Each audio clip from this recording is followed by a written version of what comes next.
بسم اللہ الرحمن الرحیم۔ شروع کرتا ہوں میں اللہ کے نام سے جو نہایت مہربان بے حد رحم فرمانے والا ہے۔ محترم ناظرین کرام، اگر آج آپ کو معلوم ہو جائے کہ ایک ایسا عمل بھی ہے جو صرف چند منٹ لیتا ہے مگر انسان کے دل کو اللہ تعالی کی یاد سے آباد کر دیتا ہے، اس کی زندگی میں برکت، سکون اور امید پیدا کر دیتا ہے، تو کیا آپ اسے اپنی روزمرہ زندگی کا حصہ نہیں بنائیں گے؟ آج کی اس گفتگو میں ہم ایک ایسے ذکر اور ایسے مبارک کلمات کا تذکرہ کریں گے جن کے بارے میں لوگوں میں بہت سی باتیں مشہور ہیں، لیکن ہم صرف جذبات کی بنیاد پر نہیں بلکہ قرآن کریم اور مستند احادیث مبارکہ کی روشنی میں یہ جاننے کی کوشش کریں گے کہ اللہ تعالی کے ہاں کون سے اذکار سب سے زیادہ محبوب ہیں، کون سے اعمال بندے کو اپنے رب کے قریب کرتے ہیں، اور وہ کون سا راستہ ہے جس پر چلنے والا دنیا میں بھی سکون پاتا ہے اور آخرت میں بھی کامیابی کی امید رکھتا ہے۔ اس لیے میری آپ سب سے گزارش ہے کہ آج کی گفتگو کو آخر تک ضرور سنیے، کیونکہ ممکن ہے آج کی ایک بات آپ کی زندگی بدل دے، آپ کی عبادت میں نئی روح پیدا کر دے اور آپ کے دل میں اللہ تعالی کی محبت پہلے سے کہیں زیادہ بڑھ جائے۔ ناظرین کرام، دنیا کی زندگی چند سانسوں کا سفر ہے، کسی کو معلوم نہیں کہ اگلا لمحہ کس کے نصیب میں ہے، نہ یہ معلوم ہے کہ کون سی نماز ہماری آخری نماز ہوگی اور کون سا سجدہ اللہ تعالی کی رضا کا سبب بن جائے گا۔ انسان صبح سے شام تک رزق، بیماری، اولاد، پریشانیوں، ناکامیوں اور بے شمار فکروں میں گھرا رہتا ہے، لیکن ان سب پریشانیوں کا سب سے بڑا علاج اللہ کی یاد ہے، کیونکہ جس دل میں اللہ کا ذکر بس جاتا ہے وہاں مایوسی زیادہ دیر ٹھہر نہیں سکتی۔ اسی لیے اسلام نے ہر حال میں اپنے رب کو یاد رکھنے کی تعلیم دی ہے تاکہ بندہ اپنے رب سے جڑا رہے اور ہر آزمائش میں اسی پر بھروسہ کرے۔ محترم ناظرین کرام، اللہ تعالی نے انسان کو اس دنیا میں صرف کھانے پینے، کمانے اور دنیاوی آسائشیں جمع کرنے کے لیے پیدا نہیں فرمایا، بلکہ اس کی اصل تخلیق اپنے رب کی عبادت، اطاعت اور معرفت کے لیے ہوئی ہے۔ انسان جب پیدا ہوتا ہے تو بالکل بے بس ہوتا ہے، پھر جوانی آتی ہے، طاقت ملتی ہے، مال ملتا ہے، اولاد ملتی ہے، عزت ملتی ہے، لیکن ایک وقت ایسا بھی آتا ہے جب یہی انسان بڑھاپے کی دہلیز پر پہنچ جاتا ہے اور آخر کار اپنے رب کے حضور حاضر ہو جاتا ہے۔ اس پوری زندگی میں اگر کوئی چیز ہمیشہ اس کے ساتھ رہتی ہے تو وہ اس کے اعمال ہیں۔ نہ مال ساتھ جاتا ہے، نہ جائیداد، نہ شہرت اور نہ ہی دنیا کی کوئی ظاہری طاقت، بلکہ قبر میں صرف ایمان، نیک اعمال اور اللہ تعالی کی رحمت انسان کا سہارا بنتی ہے۔ یہی وجہ ہے کہ قرآن مجید نے بار بار اللہ کے ذکر کی طرف توجہ دلائی ہے۔ اللہ تعالی ارشاد فرماتا ہے، فَاذْكُرُونِي أَذْكُرْكُمْ، یعنی تم میرا ذکر کرو میں تمہیں یاد رکھوں گا۔ ذرا غور کیجئے، اس سے بڑی سعادت اور کیا ہو سکتی ہے کہ بندہ اپنے رب کا ذکر کرے اور رب کریم خود اپنے بندے کو یاد فرمائے۔ پھر ایک اور مقام پر اللہ نے ارشاد فرمایا، الا بذکر اللہ تطمئن القلوب، یعنی یاد رکھو اللہ کے ذکر ہی سے دلوں کو اطمینان حاصل ہوتا ہے۔ آج انسان ہر طرف سکون تلاش کر رہا ہے، کوئی دولت میں سکون ڈھونڈ رہا ہے، کوئی شہرت میں، کوئی عہدے میں، کوئی دنیاوی لذتوں میں، مگر حقیقی سکون نہ دولت میں ہے، نہ شہرت میں، نہ اقتدار میں، بلکہ صرف اور صرف اللہ تعالی کی یاد میں ہے۔ جس دل میں اللہ کی محبت آ جاتی ہے، دنیا کی بڑی سے بڑی مصیبت بھی اسے اپنے رب سے دور نہیں کر سکتی۔ اسی لیے نبی کریم صلی اللہ علیہ وسلم نے امت کو ہر حال میں ذکر الہی کی تعلیم دی۔ آپ صلی اللہ علیہ وسلم نے فرمایا، کیا میں تمہیں ایسا عمل نہ بتاؤں جو تمہارے اعمال میں سب سے بہتر، تمہارے رب کے نزدیک سب سے زیادہ پاکیزہ اور تمہارے درجات کو بلند کرنے والا ہو؟ صحابہ کرام رضی اللہ عنہم نے عرض کیا، یا رسول اللہ، ضرور ارشاد فرمائیے۔ آپ نے فرمایا، اللہ کا ذکر۔ اس حدیث سے معلوم ہوتا ہے کہ اللہ کا ذکر محض زبان سے چند الفاظ ادا کرنے کا نام نہیں، بلکہ یہ بندے اور اس کے رب کے درمیان محبت، تعلق اور قربت کا ذریعہ ہے۔ جب بندہ اخلاص کے ساتھ اللہ کو یاد کرتا ہے تو اس کا دل نرم ہوتا ہے، گناہوں سے نفرت پیدا ہوتی ہے، عبادت میں لذت محسوس ہوتی ہے، دعاؤں میں عاجزی پیدا ہوتی ہے، اور زندگی کے ہر معاملے میں اللہ پر بھروسہ مضبوط ہو جاتا ہے۔ یہی وجہ ہے کہ رسول اللہ صلی اللہ علیہ وسلم صبح و شام، سفر و حضر، خوشی و غم، ہر حال میں اللہ کا ذکر فرمایا کرتے تھے، اور اپنی امت کو بھی یہی تعلیم دیتے تھے کہ اپنی زبان کو ہمیشہ اللہ کی یاد سے تر رکھو، کیونکہ یہی وہ دولت ہے جو دنیا میں بھی نفع دیتی ہے اور آخرت میں بھی کامیابی کا ذریعہ بنتی ہے۔ محترم ناظرین کرام، جب ہم قرآن مجید اور احادیث مبارکہ کا مطالعہ کرتے ہیں تو معلوم ہوتا ہے کہ اللہ تعالی نے اپنے بندوں کے لیے بے شمار ایسے اذکار، دعائیں اور اعمال عطا فرمائے ہیں جو ان کی زندگیوں میں خیر و برکت، سکون اور اللہ کی قربت کا ذریعہ بنتے ہیں۔ انہی میں کلمہ طیبہ، تسبیح، تہلیل، تکبیر، استغفار اور درود پاک کا خاص مقام ہے۔ رسول اللہ نے فرمایا کہ جو شخص سبحان اللہ، الحمدللہ، لا الہ الا اللہ، اللہ اکبر کہتا رہتا ہے، اس کے گناہ معاف کر دیے جاتے ہیں، اگرچہ وہ سمندر کی جھاگ کے برابر ہی کیوں نہ ہو۔ اسی طرح ایک اور صحیح حدیث میں آتا ہے کہ جو شخص دن میں 100 مرتبہ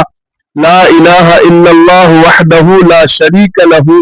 لہ الملک ولہ الحمد وہو علی کل شیء قدیر پڑھتا ہے، اس کے لیے بہت عظیم اجر لکھا جاتا ہے، اس کی نیکیاں بڑھائی جاتی ہیں، گناہ مٹا دیے جاتے ہیں، اور وہ شیطان کی شر سے محفوظ رہتا ہے۔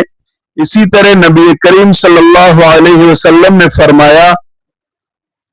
کہ اللہ تعالی کے نزدیک سب سے محبوب کلمات سبحان اللہ والحمدللہ ولا الہ الا اللہ واللہ اکبر ہیں۔ ان مبارک کلمات کی عظمت اس لیے ہے کہ یہ بندے کو ہر لمحہ اپنے رب سے جوڑے رکھتے ہیں، اس کے دل کو زندہ کرتے ہیں اور اس کے ایمان کو تازگی بخشتے ہیں۔ البتہ یہاں ایک بات سمجھنا بھی بے حد ضروری ہے کہ ہمارے معاشرے میں بعض اوقات کچھ ایسے فضائل بھی بیان کیے جاتے ہیں جن کی نسبت رسول اللہ صلی اللہ علیہ وسلم کی طرف کر دی جاتی ہے، حالانکہ وہ مستند احادیث سے ثابت نہیں ہوتے۔ ایک مسلمان کی ذمہ داری یہ ہے کہ وہ ہر روایت کو تحقیق کے ساتھ قبول کرے، کیونکہ نبی کریم صلی اللہ علیہ وسلم نے ارشاد فرمایا کہ جس نے جان بوجھ کر میری طرف ایسی بات منسوب کی جو میں نے نہیں فرمائی، وہ اپنا ٹھکانہ جہنم میں بنا لے۔ اس لیے ہمیں جذبات سے زیادہ دین کی صحت اور امانت کا خیال رکھنا چاہیے۔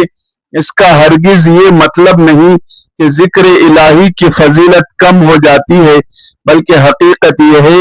کہ قرآن و سنت سے ثابت اذکار ہی اتنے عظیم ہیں کہ انسان اگر اخلاص کے ساتھ انہیں اپنی زندگی کا معمول بنا لے تو اس کے دل کی بے چینی سکون میں بدل جاتی ہے، مایوسی امید میں تبدیل ہو جاتی ہے، گناہوں کی کثرت کے باوجود توبہ کے دروازے کھلے رہتے ہیں، دعاؤں میں اثر پیدا ہوتا ہے اور بندہ اپنے رب کی رحمت کا امیدوار بن جاتا ہے۔ اسی لیے بزرگان دین ہمیشہ یہ نصیحت کرتے ہیں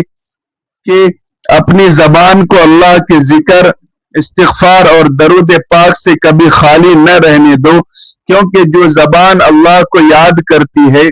وہ آہستہ آہستہ دل کو بھی اللہ کی محبت سے بھر دیتی ہے، اور جب دل اللہ کی محبت سے آباد ہو جائے تو پھر دنیا کی بڑی سے بڑی آزمائش بھی انسان کو اپنے رب سے دور نہیں کر سکتی، بلکہ ہر مشکل میں اس کی امید صرف اللہ تعالی کی ذات پر قائم رہتی ہے، اور یہی ایک مومن کی سب سے بڑی کامیابی۔ محترم ناظرین کرام، اللہ تعالی کی رحمت اتنی وسیع ہے کہ اگر بندہ سچے دل سے اپنے رب کی طرف رجوع کر لے تو وہ اس کی خطاؤں کو معاف فرما دیتا ہے۔ شیطان ہمیشہ انسان کو یہ احساس دلانے کی کوشش کرتا ہے کہ اب تمہارے گناہ بہت زیادہ ہو چکے ہیں، تمہاری بخشش ممکن نہیں، تم اللہ کی رحمت کے مستحق نہیں رہے، لیکن قرآن مجید اس مایوسی کو ختم کرتے ہوئے اعلان کرتا ہے، اے میرے وہ بندو جنہوں نے اپنی جانوں پر زیادتی کی ہے، اللہ کی رحمت سے نا امید نہ ہو، بے شک اللہ تمام گناہ معاف فرما دیتا ہے، یقیناً وہی بہت بخشنے والا نہایت رحم کرنے والا ہے۔ یہ آیت ہر گنہگار کے لیے امید کا پیغام ہے کہ جب تک جان جسم میں ہے توبہ کا دروازہ کھلا ہے۔ نبی کریم صلی اللہ علیہ وسلم نے بھی اپنی امت کو یہی تعلیم دی کہ اللہ تعالی اپنے بندے کی توبہ سے اس شخص سے بھی زیادہ خوش ہوتا ہے جس کی گمشدہ سواری اور سامان دیر آنے میں اچانک واپس مل جائے۔ ذرا غور کیجئے، جس رب کی خوشی کا یہ عالم ہو وہ اپنے بندے کو کیسے مایوس کر سکتا ہے؟ اسی لیے اولیاء کرام اور صالحین ہمیں ہمیشہ اللہ کی رحمت پر امید رکھنے کی تلقین کرتے تھے۔ حضرت علی رضی اللہ تعالی عنہ سے منقول ہے کہ مومن کی سب سے بڑی دولت اللہ کی رحمت سے امید وابستہ رکھنا ہے۔ جب بندہ گناہوں پر نادم ہو کر اپنے رب کے حضور جھکتا ہے، اپنے ہاتھ اٹھا کر معافی مانگتا ہے اور آئندہ گناہوں سے بچنے کا پختہ ارادہ کرتا ہے تو اللہ تعالی اس کی توبہ قبول فرما لیتا ہے۔ یہی وجہ ہے کہ رسول اللہ صلی اللہ علیہ وسلم خود بھی دن میں کثرت سے استغفار فرمایا کرتے تھے، حالانکہ آپ صلی اللہ علیہ وسلم معصوم تھے۔ اس سے امت کو یہ سبق ملا کہ استغفار صرف گناہوں کے لیے نہیں بلکہ ہر مسلمان کی روزانہ کی عبادت ہونی چاہیے۔ استغفار دل کو پاک کرتا ہے، رزق میں برکت کا ذریعہ بنتا ہے، مصیبتوں کو ہلکا کرتا ہے اور بندے کے دل میں عاجزی پیدا کرتا ہے۔ اسی طرح درود پاک بھی ایسی عظیم عبادت ہے جس کی فضیلت خود اللہ تعالی نے قرآن کریم میں بیان فرمائی۔ بے شک اللہ اور اس کے رسول، اللہ اور اس کے فرشتے نبی پر درود بھیجتے ہیں، اے ایمان والو تم بھی ان پر خوب درود اور سلام بھیجا کرو۔ جب ایک مسلمان اخلاص کے ساتھ نبی کریم پر درود بھیجتا ہے تو اللہ تعالیٰ اس پر اپنی رحمتیں نازل فرماتا ہے، اس کے درجات بلند فرماتا ہے اور اس کی دعاؤں کو قبولیت کے قریب کر دیتا ہے۔ اسی لیے علماء نے ہمیشہ نصیحت کی ہے کہ اپنی زندگی کو قرآن کی تلاوت، درود پاک، استغفار اور مسنون اذکار سے آباد رکھو۔ کیونکہ یہی وہ اعمال ہیں جو دنیا میں بھی دل کو سکون دیتے ہیں اور آخرت میں بھی کامیابی کا سرمایہ بنتے ہیں۔ لہٰذا ہمیں ایسے اعمال کی تلاش میں رہنے کے بجائے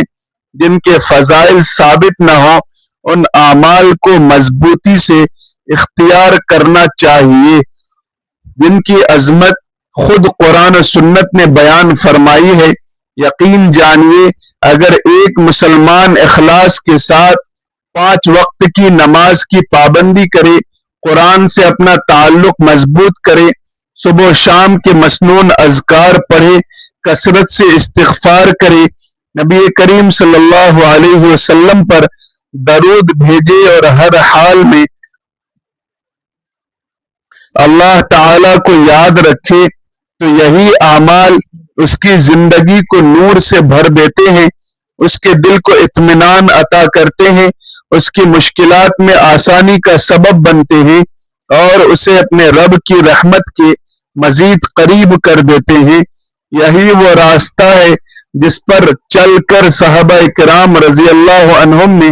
دنیا و آخرت کی کامیابی حاصل کی، اور یہی راستہ آج بھی ہر اس مسلمان کے لیے کامیابی کا ذریعہ ہے جو اخلاص کے ساتھ اپنے رب کی رضا کا طالب ہے۔ محترم ناظرین کرام، اب سوال یہ پیدا ہوتا ہے کہ ایک مسلمان اپنی روز مرہ زندگی میں کون سا ایسا معمول اختیار کرے جس سے اس کا تعلق اللہ کے ساتھ مضبوط ہو، اس کا دل زندہ رہے اور وہ ہر دن اپنے رب کی رحمت کا امیدوار بن کر زندگی گزارے۔ اس کا جواب ہمیں قرآن مجید اور سنت نبوی صلی اللہ علیہ وسلم سے ملتا ہے۔ سب سے پہلے اپنی ہر نیک ابتدا بسم اللہ الرحمن الرحیم سے کریں، پھر نبی کریم صلی اللہ علیہ وسلم پر درود پاک کا نذرانہ پیش کریں، کیونکہ درود پاک ہر دعا کی زینت ہے۔ اس کے بعد اگر آپ محبت اور اخلاص کے ساتھ سورہ اخلاص کی تلاوت کریں تو یقیناً یہ ایک عظیم عبادت ہے۔ صحیح احادیث میں سورہ اخلاص کی بہت بڑی فضیلت بیان ہوئی ہے، یہاں تک کہ رسول اللہ صلی اللہ علیہ وسلم نے فرمایا کہ یہ اپنے ثواب کے اعتبار سے قرآن مجید کے 1/3 کے برابر ہے۔ اسی لیے بہت سے اہل علم نے اس سورت کی کثرت تلاوت کی ترغیب دی ہے۔ اس کے بعد زبان کو ان مبارک کلمات سے تر رکھیے، سبحان اللہ والحمد للہ ولا الہ الا اللہ واللہ اکبر ولا حول ولا قوت الا باللہ العلی العظیم۔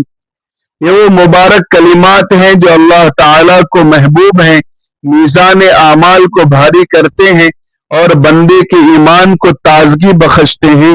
پھر کثرت سے استغفار کیجیے اور دل کی گہرائی سے کیجیے، استغفر اللہ ربی من کل ذنب واتوب الیہ، کیونکہ استغفار صرف گناہوں کی معافی ہی کا ذریعہ نہیں بلکہ دل کی صفائی، رزق میں برکت، مصیبتوں سے نجات اور اللہ تعالی کی رحمت کے حصول کا بھی سبب ہے۔ اس کے بعد اگر ممکن ہو تو قرآن کریم کی تلاوت کے لیے بھی وقت نکالیے، خواہ چند آیات ہی کیوں نہ ہو، کیونکہ قرآن وہ نور ہے جو دلوں کو زندہ کرتا ہے اور انسان کو سیدھا راستہ دکھاتا ہے۔ پھر اپنے دونوں ہاتھ اللہ تعالی کے حضور اٹھا کر عاجزی اور انکساری کے ساتھ دعا مانگیے، عرض کیجیے، اے اللہ ہمارے ظاہر و باطن کے تمام گناہوں کو معاف فرما، ہمیں سچی توبہ کی توفیق عطا فرما، ہمارے دلوں کو اپنی یاد سے زندہ رکھ، ہمیں نمازوں کی پابندی نصیب فرما، ہمارے والدین پر رحم فرما، ہماری اولاد کو نیک اور صالح بنا، ہمارے رزق میں حلال برکت عطا فرما، بیماریوں، پریشانیوں اور آزمائشوں میں ہمارے لیے آسانیاں پیدا فرما، ہمیں ایمان پر زندہ رکھ اور ایمان ہی پر دنیا سے رخصت فرما۔ یا اللہ ہمیں اپنے محبوب نبی حضرت محمد صلی اللہ علیہ وسلم کی سچی محبت عطا فرما، ان کی سنت پر چلنے کی توفیق عطا فرما، اور قیامت کے دن ہمیں ان کی شفاعت نصیب فرما۔ اے اللہ ہماری دعاؤں کو اپنے فضل و کرم سے قبول فرما، کیونکہ ہم اپنے اعمال پر نہیں بلکہ تیری بے پایا رحمت پر بھروسہ رکھتے ہیں۔ آمین یا رب العالمین۔ ناظرین کرام، یاد رکھیے اصل کامیابی کسی خاص تعداد یا غیر ثابت فضیلت کے پیچھے بھاگنے میں نہیں، بلکہ اخلاص کے ساتھ اللہ تعالی کی عبادت کرنے، سنت نبوی پر عمل کرنے، گناہوں سے بچنے، توبہ و استغفار کو اپنا معمول بنانے اور ہر حال میں اپنے رب سے مضبوط تعلق قائم رکھنے میں ہے۔ جو بندہ اس راستے کو اختیار کر لیتا ہے، اللہ تعالیٰ اس کے دل کو سکون، زندگی کو برکت اور آخرت کو کامیابی سے مالا مال فرما دیتا ہے۔ انشاءاللہ اگلے اور آخری حصے میں ہم اس پوری گفتگو کا نہایت مؤثر اختتام ایک جامع دعا اور آپ سب کے لیے ایک اہم نصیحت پیش کریں گے۔ محترم ناظرین کرام، آج کی اس پوری گفتگو کا حاصل یہی ہے کہ ایک مسلمان کی اصل کامیابی اللہ تعالی کے ساتھ اپنے تعلق کو مضبوط بنانے میں ہے۔ دنیا کی دولت، شہرت، عہدہ اور آسائشیں ایک دن ختم ہو جائے گی، مگر وہ نیک اعمال جو اخلاص کے ساتھ اللہ تعالی کی رضا کے لیے کیے جائیں گے، وہی قیامت کے دن ہمارے کام آئیں گے۔ اس لیے اپنی زندگی کو نماز، تلاوت قرآن، درود پاک، استغفار اور ذکر الہی سے آباد کیجیے، کیونکہ یہی وہ اعمال ہیں جن کی فضیلت قرآن مجید اور صحیح احادیث مبارکہ سے ثابت ہے۔ اگر کوئی عمل یا کوئی روایت آپ کے سامنے آئے تو اسے تحقیق کے ساتھ قبول کیجیے اور ہمیشہ کوشش کیجیے کہ وہی بات آگے پہنچائیں جو دین کے معتبر اور مستند دلائل سے ثابت ہو، کیونکہ رسول اللہ صلی اللہ علیہ وسلم کی محبت کا تقاضا بھی یہی ہے کہ آپ کی طرف صرف وہی بات منسوب کی جائے جو آپ نے واقعی ارشاد فرمائی ہو۔ یاد رکھیے اللہ تعالیٰ اپنے بندے پر بے حد مہربان ہے، وہ توبہ قبول فرمانے والا، دعائیں سننے والا اور دلوں کے حال جاننے والا ہے۔ اگر بندہ سچے دل سے اپنے رب کی طرف رجوع کر لے، اپنے گناہوں پر نادم اور شرمندہ ہو جائے، آئندہ نافرمانی سے بچنے کا عزم کر لے اور اخلاص کے ساتھ اس کی عبادت کرتا رہے، تو اللہ تعالیٰ اس کے لیے اپنی رحمت کے دروازے کھول دیتا ہے، اس کے دل کو سکون عطا فرماتا ہے، اس کی مشکلات میں آسانی پیدا فرماتا ہے اور دنیا و آخرت میں اس کے لیے بھلائی کے راستے آسان فرما دیتا ہے۔ آئیے آخر میں ہم سب مل کر اللہ تعالیٰ کے حضور دعا کریں۔ اے اللہ ہم سب کے صغیرہ و کبیرہ، ظاہر و باطن، جانے اور انجانے تمام گناہوں کو معاف فرما۔ یا اللہ ہمارے دلوں کو اپنی یاد سے زندہ رکھ، ہمیں 5 وقت کی نماز کی پابندی نصیب فرما، ہمیں قرآن کریم سے محبت عطا فرما، نبی کریم صلی اللہ علیہ وسلم سے سچی محبت اور ان کی سنت پر عمل کرنے کی توفیق عطا فرما۔ یا اللہ ہمارے والدین، اساتذہ، اہل خانہ اور تمام ایمان والوں کی مغفرت فرما، بیماروں کو شفا، پریشان حال لوگوں کو راحت، بے روزگاروں کو حلال رزق، بے اولادوں کو صالح اولاد اور مقروضوں کو قرض سے نجات عطا فرما۔ یا رب العالمین ہمیں ایمان پر زندہ رکھ، ایمان پر ہی دنیا سے رخصت فرما اور قیامت کے دن اپنے عرش کے سائے میں جگہ عطا فرما۔ اپنے محبوب حضرت محمد صلی اللہ علیہ وسلم کی شفاعت نصیب فرما اور ہمیں بغیر حساب و کتاب جنت الفردوس میں داخل فرما۔ آمین یا رب العالمین۔ ناظرین کرام، اگر آپ کو آج کی یہ گفتگو مفید لگی ہو تو اسے زیادہ سے زیادہ اپنے دوستوں، رشتہ داروں اور تمام مسلمانوں تک ضرور پہنچائیں تاکہ نیکی کی یہ بات دوسروں تک بھی پہنچے اور اللہ تعالی ہمیں اس کا اجر عطا فرمائے۔ اگر آپ ہمارے چینل پر پہلی مرتبہ تشریف لائے ہیں تو چینل کو سبسکرائب کر لیجئے، ویڈیو کو پسند اور لائک کیجئے، اپنی قیمتی رائے کمنٹس میں ضرور لکھیے اور آئندہ بھی اسی طرح قرآن و سنت کی روشنی میں ایمان افروز اور اصلاحی بیانات سننے کے لیے ہمارے ساتھ جڑے رہیے۔ اللہ تعالی ہم سب کا حامی و ناصر ہو۔ السلام علیکم ورحمۃ اللہ وبرکاتہ۔